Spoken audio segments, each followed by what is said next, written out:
Chers amis, De Wever et Boucher pensaient pouvoir imposer leurs réformes antisociales sans résistance. Eh bien, ils avaient tort. On a assisté à une nouvelle démonstration de force du mouvement social avec les 3 jours de grève de la fin novembre. Respect pour ces actions qui montrent encore que ce sont bien les travailleurs et travailleuses qui font tourner le pays, et non les actionnaires ou les politiciens. Mais quelles leçons peut-on tirer de ces journées de mobilisation ? Réponse en 5 points. Ce qui se passe depuis un an est inédit. Quelques chiffres pour s'en rendre compte. Au total, ce sont pas moins de 13 grandes mobilisations nationales qui ont eu lieu en un an, entre le 7 novembre 2024 et le 26 novembre 2025. Et pas des moindres, 9 journées de manifestations, dont une de 100 000 personnes et une de 140 000 personnes. Mais encore, 4 jours de grève, dont 2 grèves générales interprofessionnelles. Et c'est sans compter les grèves locales, les actions sectorielles comme celles des acteurs de la justice, les enseignants, les artistes, les étudiants et le large monde associatif. C'est sans compter les nombreuses mobilisations monstres pour dénoncer la complicité du gouvernement belge dans le génocide en Palestine. Ça faisait longtemps que la classe travailleuse, ses organisations, le monde associatif et la jeunesse n'avaient maintenu un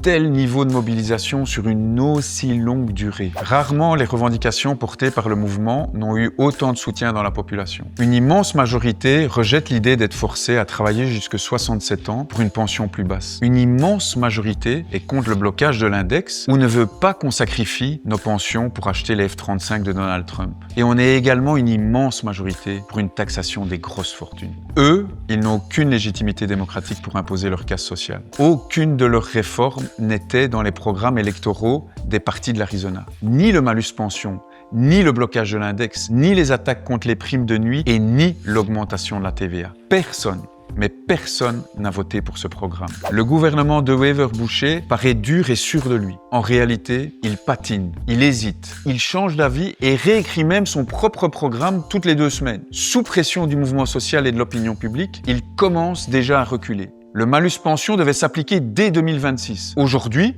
il n'est toujours pas voté et ils ont déjà décidé qu'il serait maintenant reporté à 2027. Les jours de maladie devaient pénaliser les travailleurs dans le calcul du malus pension. Maintenant, ils annoncent qu'ils seront finalement assimilés. Ils allaient limiter les heures pendant lesquelles un travailleur toucherait une prime de nuit de minuit à 5 heures. Aujourd'hui, ils parlent de 23 heures à 6 heures. Rappelons-le encore, aucune de leurs réformes n'a encore été votée et leurs accords sont fragiles. Et ça, c'est le résultat de la mobilisation sociale et du mécontentement général qui grandit dans la population. Dans leur accord de gouvernement, ils affirmaient noir sur blanc, les socialistes de Vorreut, MR et les engagés en tête, qu'ils ne toucheraient pas à l'index. Quelques mois plus tard, ils essayent de voler une partie de l'indexation automatique des salaires et des pensions. Comme si c'était les ouvriers de la sidérurgie, les ouvriers de la chimie, de l'automobile, les infirmières, les professeurs et instituteurs qui étaient les épaules les plus larges. Quelques mois plus tard, ils augmentent taxes et TVA sur des produits essentiels comme le gaz naturel, le mazout et les carburants. Et même notre paquet de frites ou les pizzas emportées y passent. Pendant la campagne électorale, faire payer les millionnaires était pour les socialistes de Vorreut un point de rupture. Conor Rousseau, leur président, avait encore répété récemment que c'était une ligne rouge pour lui. Aujourd'hui, c'est devenu pour ce même président un petit symbole qui n'était là en fait que pour les réseaux sociaux. Au final, on n'a rien vu pour faire payer les super millionnaires. Rien de rien, nix, rien, schnoll. En résumé, ils mentent et on ne peut croire aucune de leurs promesses. Depuis un an, des dizaines de milliers d'hommes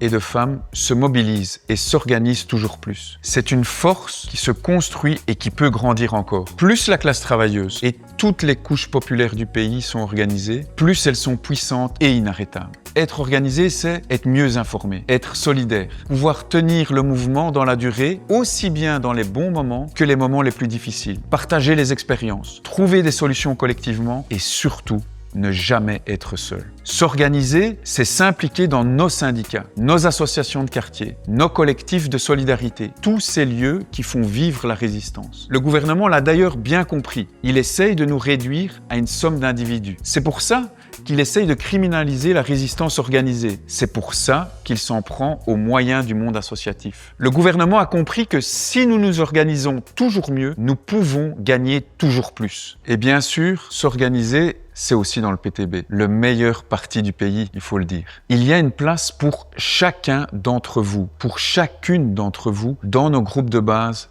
et nos sections locales. Avec vous, avec chacune de vos contributions, nous pouvons être plus forts. Nous pouvons peser davantage. Et à l'inverse, en vous engageant avec nous, vous pouvez devenir plus fort. Vous pouvez apprendre, échanger et agir tous ensemble. Nous rassemblons toutes celles et tous ceux qui veulent changer de société et qui veulent une société fondée sur le respect du travail et de la nature. Une société de la classe travailleuse et pas du profit. Une société de la paix et une société du socialisme. Voilà les amis, les 5 leçons qu'on voulait partager avec vous. 1. Nous sommes forts. 2. Ils ne sont pas légitimes. 3. Nous ne pouvons croire aucune de leurs promesses. 4. Leurs accords sont fragiles et nous commençons à les faire reculer. Et 5. En nous organisant plus, en nous organisant mieux, nous pourrons gagner plus et les faire reculer définitivement.